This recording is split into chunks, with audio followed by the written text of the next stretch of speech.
Kami dari kelompok 2, Prodi, Magister Administrasi Rumah Sakit, Angkatan 6, Universitas Hasanuddin, ingin berbagi tentang pentingnya kepemimpinan dalam pelayanan kesehatan.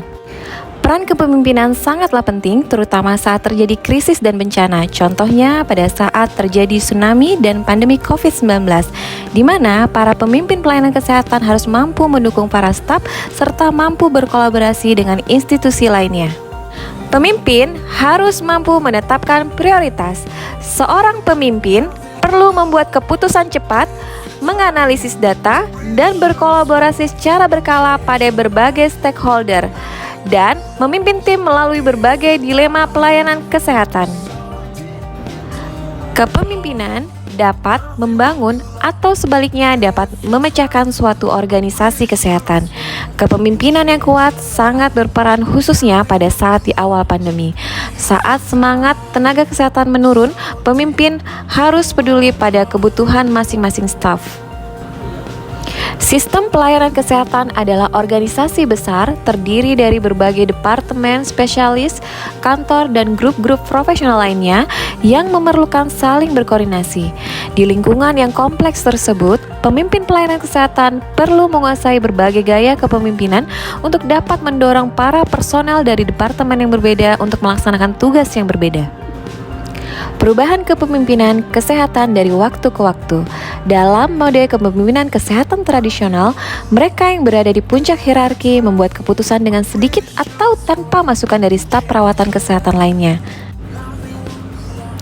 Saat ini, pemimpin layanan kesehatan memiliki lebih banyak data yang harus dikelola, layanan penagihan rumah sakit yang lebih rumit, lebih sedikit waktu untuk mempertimbangkan keputusan kebijakan berskala besar, teknologi dan alat-alat baru untuk dikuasai, serta pertumbuhan dan inovasi terkait layanan kesehatan. Para pemimpin layanan kesehatan yang mengambil pendekatan yang berorientasi pada tim dapat menghadapi tantangan-tantangan tersebut di masa depan.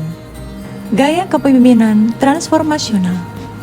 Pemimpin transformasional mengkomunikasikan visi dan nilai organisasi, memotivasi staf mereka dengan membantu mereka dengan memotivasi tentang apa yang penting tentang pekerjaan mereka. Gaya kepemimpinan kolaboratif. Pemimpin kolaboratif bekerja untuk membangun lingkungan kerja yang sinergis, di mana orang-orang dari berbagai tim dan departemen berkomunikasi dengan jelas dan menggunakan data untuk mengambil keputusan yang tepat. Pemimpin kolaboratif dapat membawa lebih banyak anggota tim kesehatan untuk mendiskusikan isu-isu penting. Gaya kepemimpinan berbagi. Kepemimpinan berbagi berasal dari gagasan bahwa para pemimpin harus memberdayakan staf untuk mengambil keputusan bagi diri mereka sendiri. Kepemimpinan ini menekankan perlunya pengembangan hubungan kolaboratif di antara para staf melalui pendelegasian tugas, pembelajaran di tempat kerja yang berkesinambungan, dan kepemilikan bersama atas peran dan tugas tertentu. Gaya kepemimpinan distributif. Kepemimpinan distributif, seperti halnya kepemimpinan bersama, berupaya mengembalikan kewenangan dan kekuasaan pengambilan keputusan ke tangan pekerja di semua tingkatan. Namun, kepemimpinan terdistributif berfokus pada inovasi dan antisipasi terhadap tren perawatan kesehatan yang baru. Gaya ini memiliki 4 kualitas utama. Yang pertama, sense making, berusaha memahami perubahan lingkungan bisnis perawatan kesehatan dan beradaptasi. Kedua, relationship, membangun hubungan yang saling percaya dan pendukung yang mendukung. Ketiga, visioning, mendiskusikan seperti apa organisasi di masa depan.